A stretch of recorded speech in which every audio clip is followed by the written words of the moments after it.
জনগণের অধিকার যতদিন পর্যন্ত নিশ্চিত না হবে ততদিন পর্যন্ত লড়াই চলবে বলে মন্তব্য করেছেন জামায়াতের আমির ডক্টর শফিকুর রহমান। শনিবার সকালে উত্তরবঙ্গে নির্বাচনী প্রচারের তৃতীয় দিনে রংপুরে তিনি আবু সাঈদের কবর জিয়ারত শেষে কথা বলেন।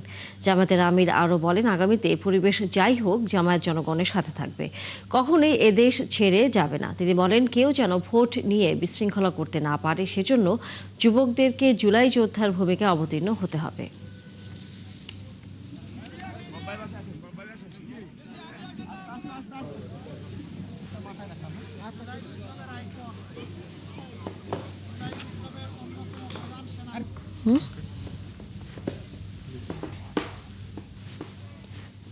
আচ্ছা,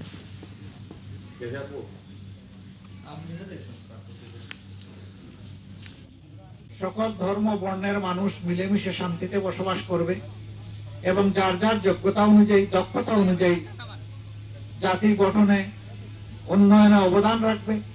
এখানে কোনো ধরনের বৈষম্য হবে না। এর জন্য তারা রাস্তায় নেমে স্লোগান দিয়েছিল, উই ওয়ান্ট জাস্টিস। আমরা চাই ন্যায় বিচার। আমরা সেই ন্যায় বিচার প্রতিষ্ঠায় প্রতিজ্ঞাবদ্ধ।